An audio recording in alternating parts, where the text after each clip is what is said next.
Hi, everyone. Welcome to today's webinar, They're Here, What You Need to Know About Training Gen Z.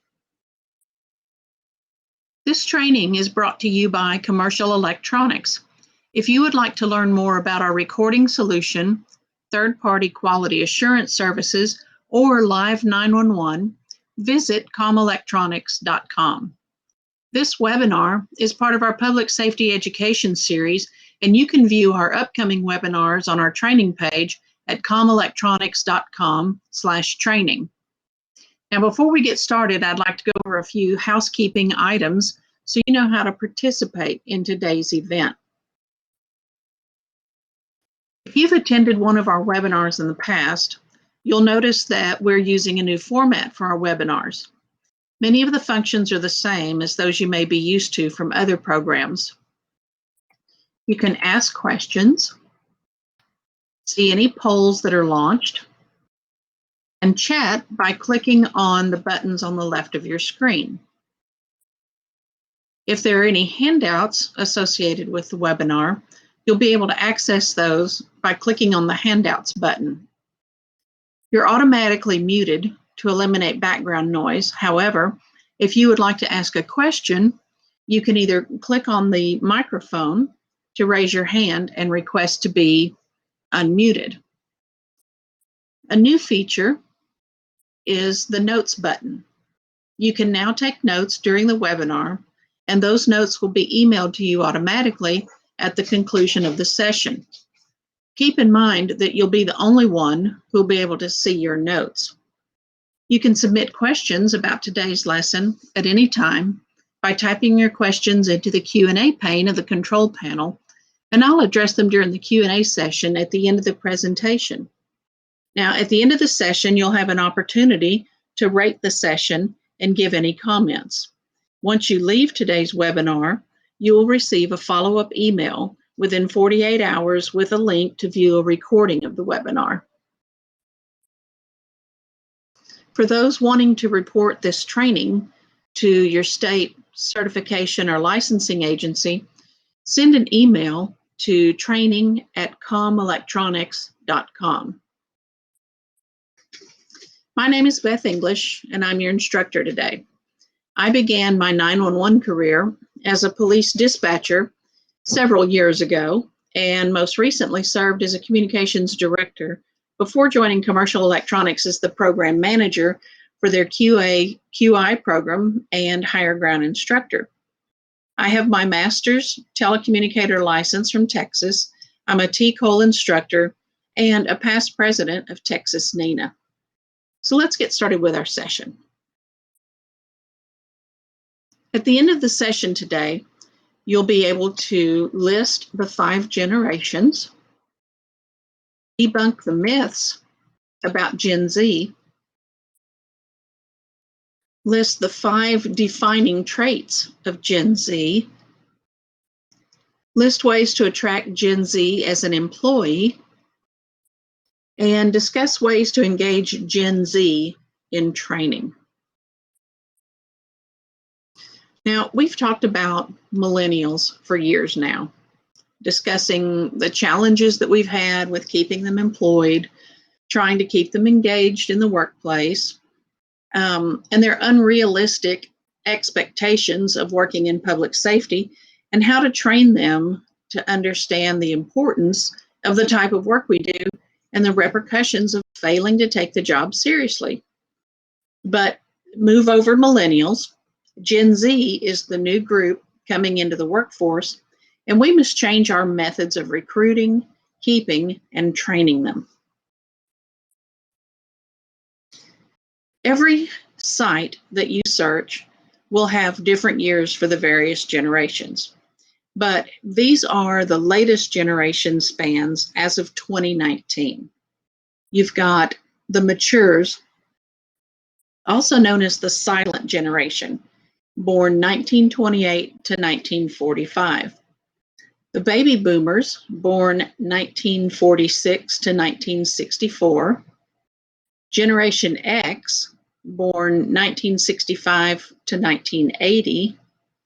And millennials, which is also known as Generation Y, born 1981 to 1996.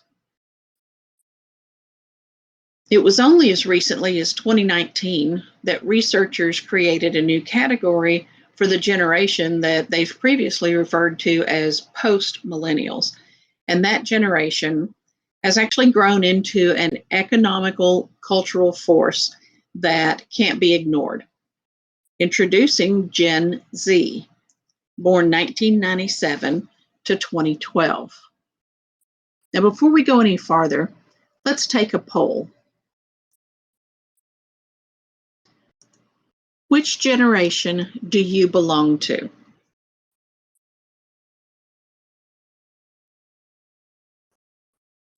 Okay, we've got quite a bit of Generation X. We've got some baby boomers, no silent generation, but it looks like it's mostly between Generation X and Millennials.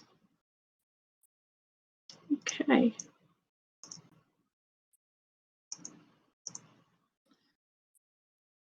All right. Now, historically, generations were defined as being around 20 years in span. And in the past, this served sociologists well, but with new technologies, changing careers, and study options, 20 years became too broad to contain all the people born in this time span. So what was a biological definition has been changed to a sociological one, and the span was changed from 20 years to 15 years.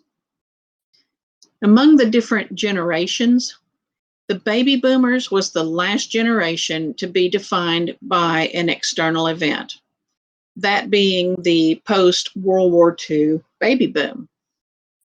When millennials were labeled as such, it created some confusion as to the time span of their generation. Some people wondered, were they born up to the start of the new millennium, or were they born in the first decade of this millennium? So because of the questions, the label was problematic. Labeling the next generation coming up as Gen Z provides a blank slate canvas for them to create their own identity. And all new generations coming up will have labels that do not define them around specific events. So the next generation, which we're already halfway through starting, is the Alpha generation, born 2010 to 2024. Generation Beta will be 2025 to 2034. Generation Gamma, 2035 to 2049. And then Generation Delta, 2050, and so on. Let's do another quick poll here. Do you have preconceived ideas about each generation as an employee? Oh, now that's pretty quick. I have a lot of yeses. In fact, most people have preconceived ideas about each generation. Some people don't, but most everybody does. Okay, so let's look at the differences between generations in the workplace.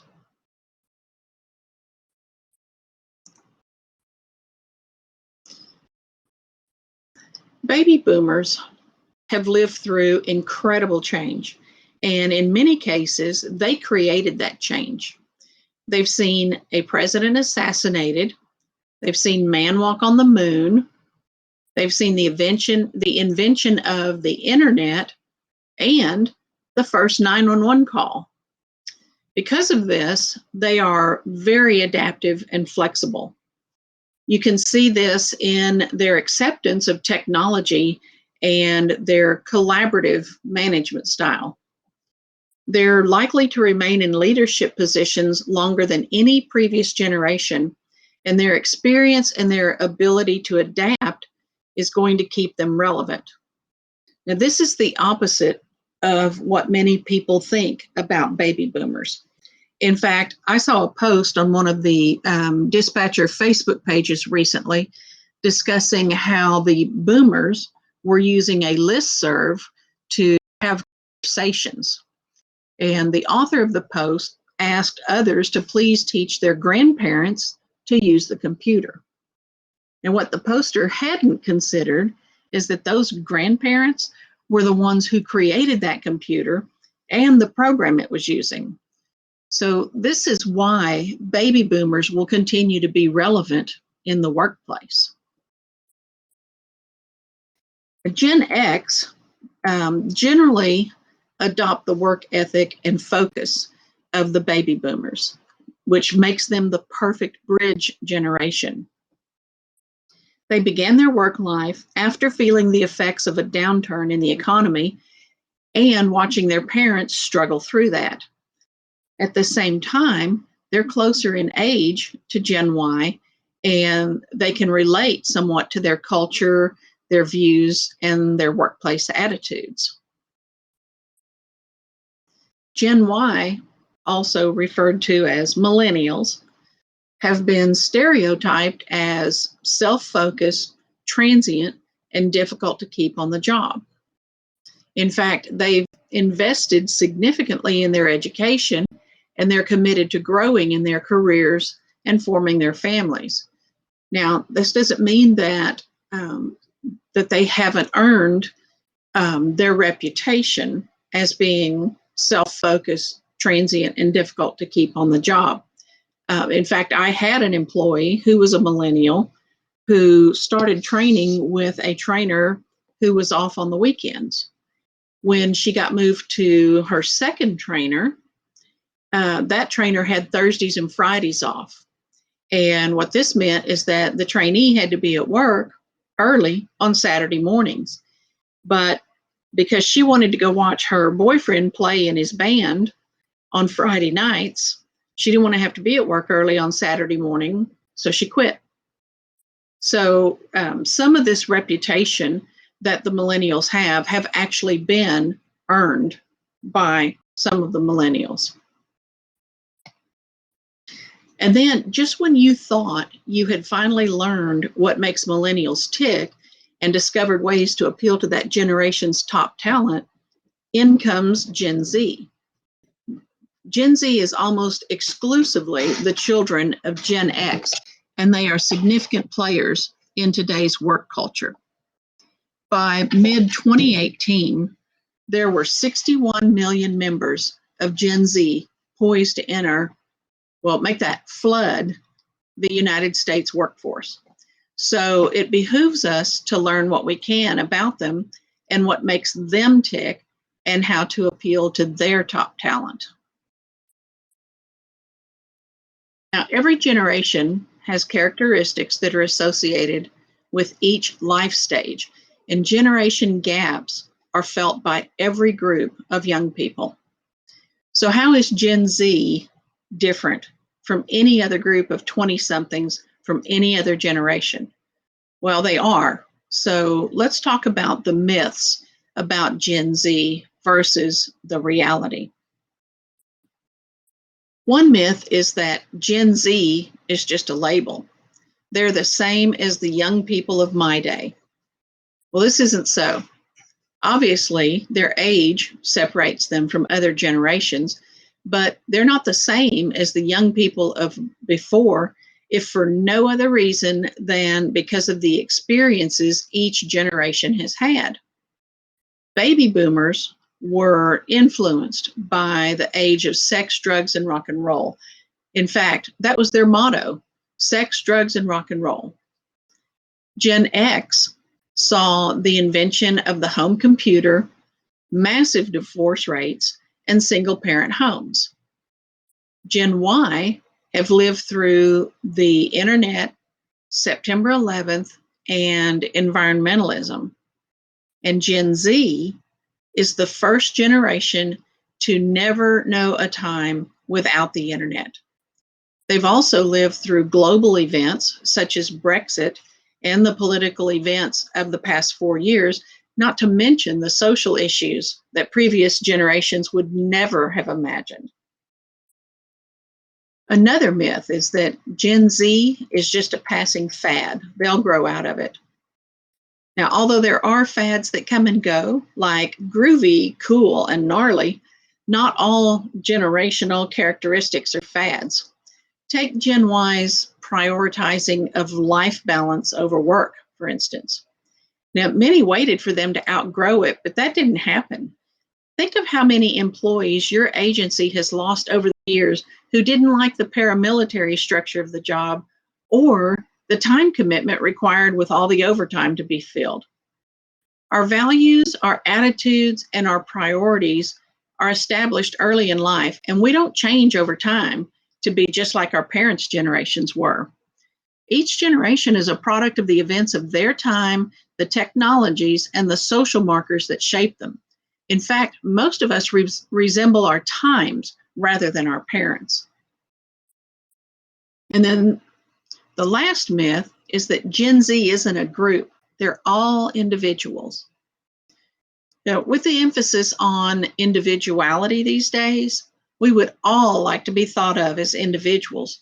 But the reality is that you can't market to individuals. You must market to a group. And when grouping people, they'll often fall into categories based on gender, cultural background, or geography. But the strongest group segment is the generation. And this is because the generation is multifactorial, consisting of age, life stage conditions, and experience. Gen Z are the new employees entering the workforce. To them, things are important that might not have been important to previous generations. Things such as work-life balance, team focus, flexibility, creativity, innovation, and a global working atmosphere. They're also characterized by multiple jobs, lifelong learning, and multiple careers, which is not something that we really want to hear. Now, they've had 20 years of cultural shaping, and there's nothing that you as an employer can do to change that. But you can influence their future. Understanding the traits of Gen Z is important for you as an employer and a leader to attract and retain this generation. So let's look at those traits. The first one is digital. Like I said earlier, this is the first generation to have used technology from the time they were born. They've never known a time without the internet, so technology is a huge part of their lives. They don't have a line between work and social, or study and entertainment, or even private and public. They live in an open book environment, being just a few clicks away from any piece of information they need or want. There are no borders across countries and cultures, and they communicate in a post-literate community where visuals and videos rule. So when it comes to technology, they're highly intuitive and confident because they've been socialized by screen-based devices. They have what's called a snack media habit, which means they consume more information by switching between multiple platforms and devices. They are generally multitasking across 5 screens on average, which sounds exactly like the perfect job candidate that we need. But this habit of moving quickly from screen to screen shows that imagery is their style. Their primary forms of communication are Snapchat and Instagram. They've also grown up around YouTube, Wikipedia, and eHow, and they know how to locate information quickly. So they're natural information seekers, and they aren't afraid to be resourceful. Now, a drawback to this is their short attention spans. You only have about 8 seconds to engage them. Global is another defining trait. Gen Z is the first generation to be truly global. Because of the technology that's available to them in music, movies, fashion trends, and social trends from across the globe, those are all available to them. So regardless of where they are, they're logged in and they're connected. There are no boundaries to their vocabulary, their blogs, and their friends. Now, with no boundaries to their social world, Gen Z is influenced by a network that is larger both numerically and geographically. Their network is connected 24/7, and while this helps to facilitate their relational world, it can also have a negative impact by bullying. An estimated 36% of people who have been bullied through technology, whether that's social media, text messages, or email. And if you ask students if they've ever seen cyberbullying, more than 75% of them will say that yes, they have seen cyberbullying. And because users are constantly connected, one small incident can be amplified massively and instantly. We've all seen the news reports of young people committing suicide because of cyberbullying. Now, this generation is also mobile, not only in terms of the use of technology, but they're also mobile when it comes to homes, jobs, and careers than any other generation before them.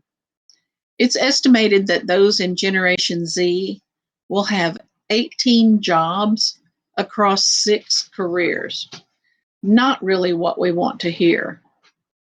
Now, for those of us that have been with our agencies for several years, this may seem excessive. But consider this. Gen Z is more formally educated than any other generation before them. And they're entering a workforce where they are in demand, not the jobs. So what this means is that we as employers will need to adapt to and accommodate this mobile generation. Another trait of Gen Z is that they are very visual. YouTube has almost 5 billion videos watched every day, while Google has approximately 3.5 million searches per day. So what this means is that we have a generation who chooses to watch a video summarizing an issue rather than read an article about it. We're in an era of information overload, so messages have become increasingly more image-based. If you'll notice, billboards and commercials now have more pictures and fewer words to communicate. And this is because learning styles has shown a dominance of visual and hands-on learning over auditory, which is what has been used traditionally. Now let's do one more poll. Do any of these traits describe you, even if you aren't Gen Z? I'll give you all a few seconds to answer that. Okay. Got a little bit of everything. But a lot of people are social, mobile, and visual. And I think that's just because even the older generations have had access to all the technology and have adapted to all the technology. So we got a lot of mobile and a lot of visual. Okay.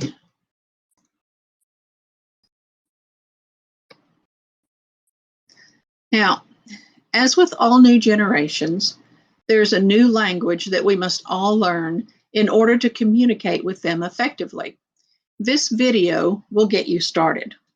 For more information on communicating effectively with them, you can refer to part 2 of this video. Hello, ladies and gentlemen. My name is Carl. So it seems like every other week, the kiddos of Generation Z seem to come out with new slang terms that, quite frankly, confuse the rest of us older generations. So the goal today is to learn how to speak some of that Gen Z lingo. And joining me today on how to translate some phrases is our favorite spokesperson for the Gen Z kids, my cousin Brock. Say hello, Brock. Brock, say hello. Sup? All right, let's get started.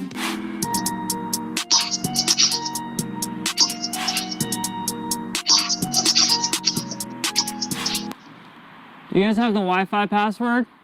All right, Brock, we're gonna start with some simple ones. Yeah. Okay. Hello, how are you? Saw. Friends, Fam. family. Fam jam. It was a fun event. The fest was lit. Okay, Oh, I'm about to leave. I'm finna dipset. Those are some neat shoes. Them kicks are dripping. I would be glad to help. Bet. My favorite team lost. Dudes took an L.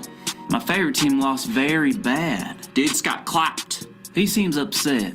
He little mad. He seems very upset. He big mad. I like this music. That's a bop.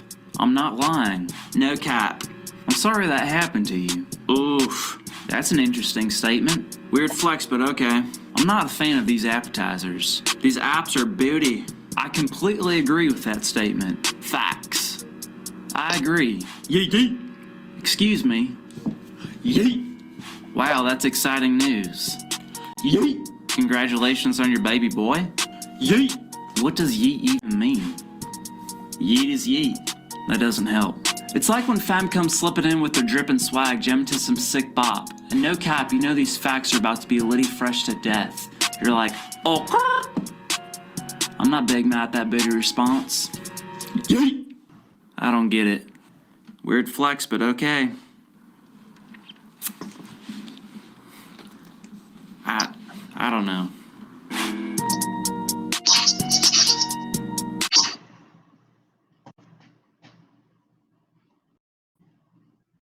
Okay.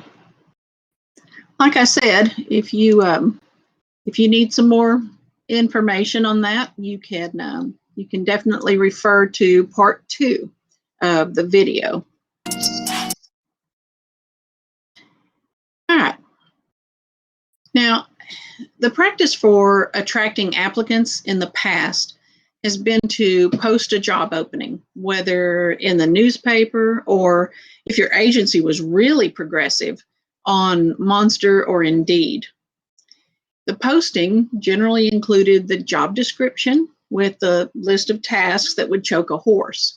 You may or may not have a link to apply online, but this isn't going to work to attract the new generation of employees.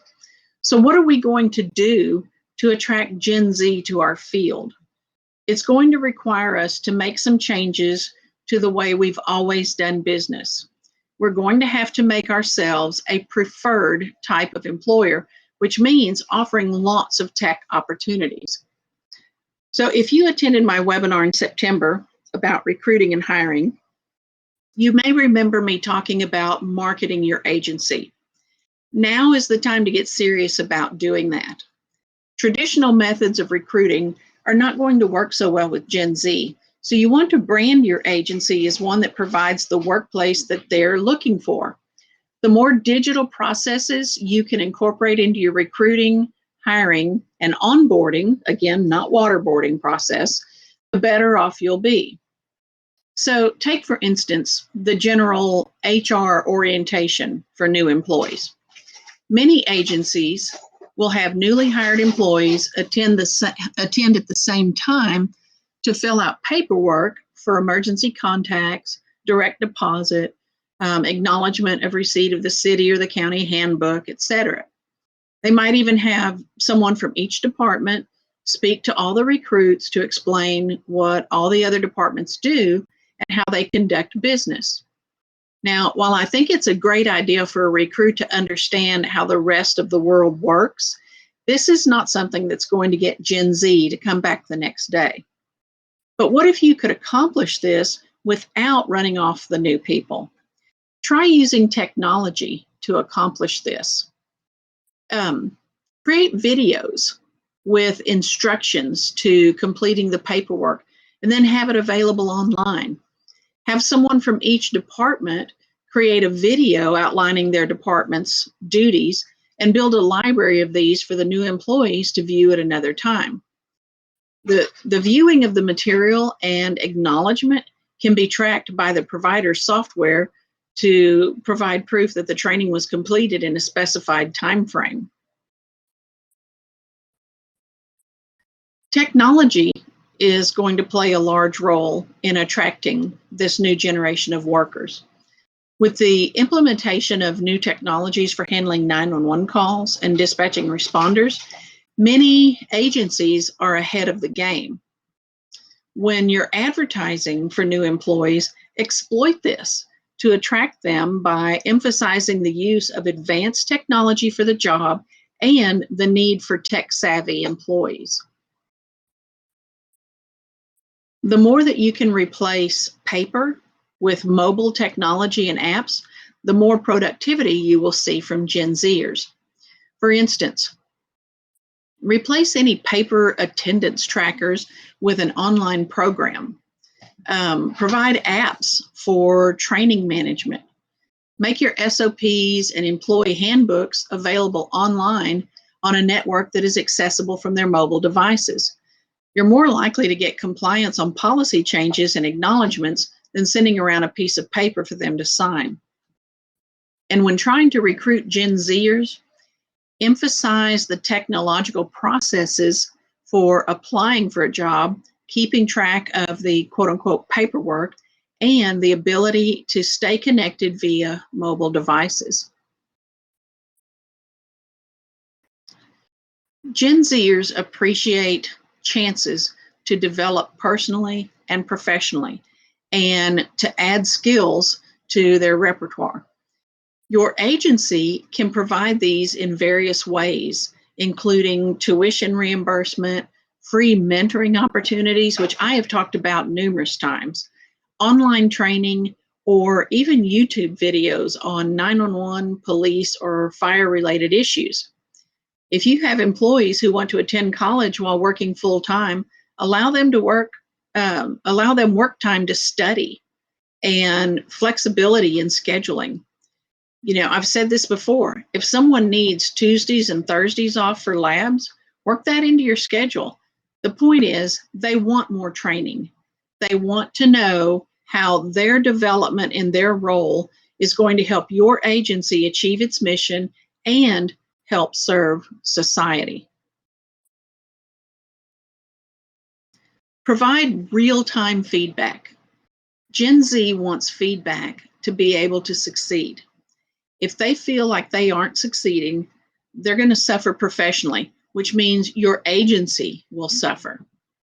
Create an environment where supervisory feedback and suggestions are shared freely, both formally and informally.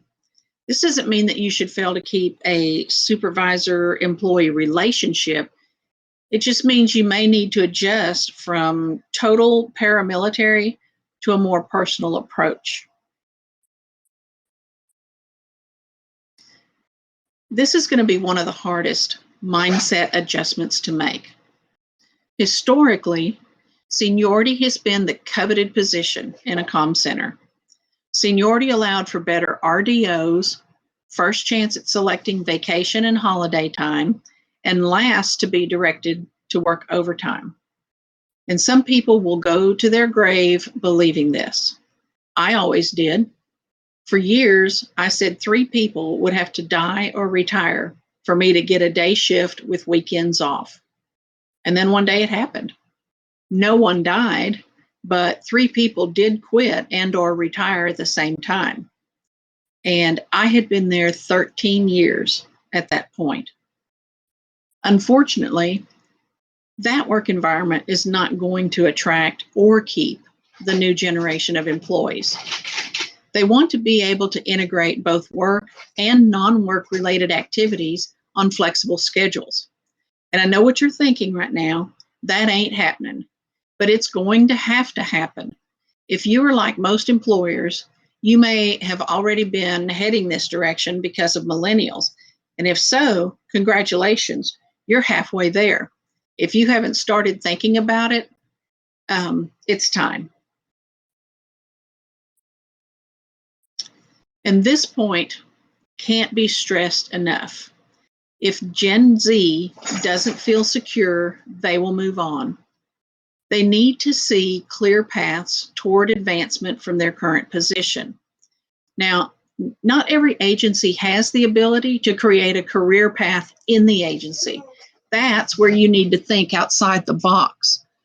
If you don't have a large enough agency to have advancement in the agency, then emphasize the advancement that's available outside the agency.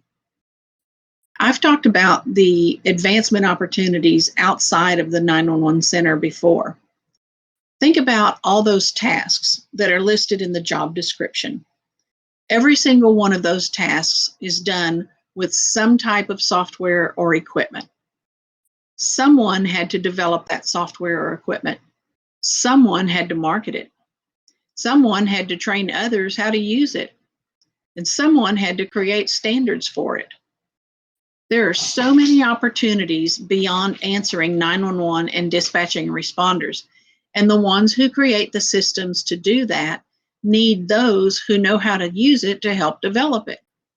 So if you can't emphasize advancement in your agency, then emphasize what they can do with the knowledge they'll acquire from being an emergency communications officer. Let them know that your goal is not to send them packing in a year or two, but to give them as much knowledge as you can so that they can advance later. And while you're at it, tell them about the professional certifications available to them through the various organizations that support 911. You've got the E&P, NENA E&P, which is Emergency Number Professional, and the CMCP, the Center Manager's Certification Program. And then you've got APCO RPL, Registered Public Safety Leader, CCS, Communications Center Supervisor, and CPE, Certified Public Safety Executive. These credentials will appeal to them when furthering their careers. So emphasize the advancement opportunities available to them with these certifications. Now that we know the characteristics of this new generation, what drives them, and how to attract them to our agencies, how do we train them? Again, this is going to take a mindset shift. We're no longer going to be able to train a certain way because we've always done it that way. Remember that Gen Z is visually oriented. Therefore, the more image-based your training is, the better. Try incorporating some YouTube type instructional videos in your training to keep your training more active. And in this past year, there are numerous websites available that will let you record sessions for a network library to provide the online learning that this generation is used to. One example of this is flipped classroom training. With flipped classroom, instructors record videos of their lectures and assign them to students before class. Class time is then used for active learning activities, such as working through problems or class discussions. And this creates opportunities for Gen Z employees to problem solve, brainstorm, and form relationships with other employees from older generations, such as millennials.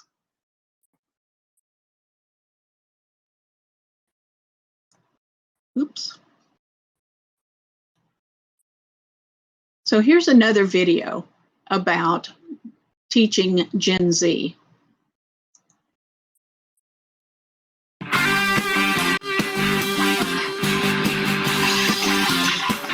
Why Generation Z learners prefer YouTube lessons over printed books. Here's an article from Education Week. A recent survey of people ages 14 to 23 showed that YouTube is their preferred learning tool. These young people prefer the video platform ahead of learning from peers, learning by using apps, or by cracking open a textbook. YouTube offers concise explanations of almost anything and allows us to pause, rewind, and rewatch. It's no wonder why it's taking over. Well, this is not just for Generation Z learners, is it? There's evidence to suggest that very young kids are using YouTube as their primary learning tool, and even people as old as me turn to YouTube first when learning new content or skills. In fact, I'm pretty sure I've learned more from YouTube than I ever learned in school. Now, it's interesting that when discussing how students learn today, you rarely hear them say that they turn to their teachers. Instead, they're turning to their trusted YouTube channels, and I think it largely comes down to efficiency. Students know that they can either listen to their teacher lecture for 30 minutes about something like mitosis while they're managing behavior, going on tangents, and answering questions from the class, or students can simply watch a 6-minute YouTube video that covers the same information. Let's see, 30 minutes or 6 minutes? It's not surprising that more and more students are choosing the videos. So teachers, let's not get left behind. If YouTube is the preferred learning tool for students, then let's make sure they can find us there.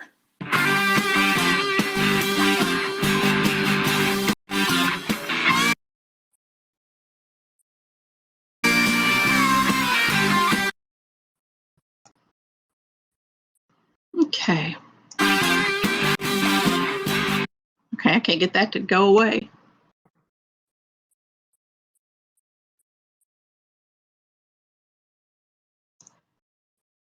Okay. Now, much of our training is as and when, meaning as something happens, that's when we train. However, there's much more to training than learning just the mechanics of the job. We also need to train the why. And this is a good place to add in any video training that you can, because it'll help them understand the why. Now, I will mention a training group here that I think does a great job with the online training, and that's Police Legal Sciences. They use actual 911 calls and then create lessons from those calls. Depending on the situation and how it was handled, the lessons will show what was done well, what could have been done better, and it's all done with real 911 calls. This is the kind of training that would appeal to Gen Z because it's based on 1 hour online, and it shows the outcome of, or it shows how the outcome of the call hinges on how well the job is done. I believe the training is about $10 a month for each person. And my disclaimer here, I don't work for them, nor do I get any compensation for mentioning them. It's just a resource for you should you need it. Now, in addition to learn by doing, Gen Z is a very social generation. They like to learn with friends, and they often use Skype to connect to their peers and study together. They also like face-to-face interaction and group learning, so having online learning as well as in-person instruction are good models for training. Now, there are several dispatcher Facebook pages in which trainees are constantly posting, asking questions about their training when they think they aren't cutting it, or just general questions about what others think of the job.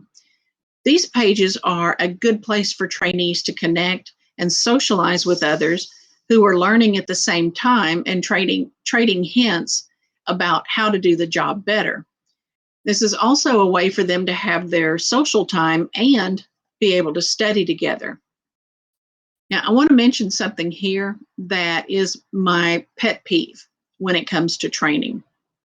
Regardless of the generation the trainee belongs to, giving a trainee 3 massive books, including SOPs, general orders, and the NCIC manual to read for the first few weeks of training is never a good idea.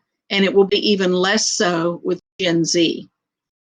For one thing, having trainees read these manuals with no point of reference is just a waste of time. And if you're having Gen Z read books for weeks, then you might as well just usher them out the door. So if this is a regular practice at your agency, it's time for a change. you will lose more employees with this than you will ever keep. Now, before we get to questions, I want to remind you to tune in next month, same bat time, same bat channel, on Wednesday, March 3rd at noon Central Time for our next webinar, Implicit Bias, Ripping the Blinders Off. We all have biases. Just not everybody knows that they have biases. And that's what's known as implicit or unconscious bias. So being unaware of having a bias makes it harder to combat it, and having implicit bias in the workplace can derail your career before you get started. So join us next month on March 3rd at noon Central Time for that webinar. And if you have any questions, send those to me. You can, again, either send them in the questions pane, or you can send them in the chat. And while we're waiting for any questions to come up, I want to thank you for joining us. This presentation has been made possible by Commercial Electronics, provider of public safety solutions, including Higher Ground, NG 911 recording, Live 911, which is a really neat new product, and CQIP third-party quality assurance program. Now remember, if you need a certificate for today's lesson for continuing education credits, send an email to training@comelectronics.com. Now I will leave this up for a couple of minutes in case anybody has any questions. Otherwise, everyone have a great day, and thank you for joining us.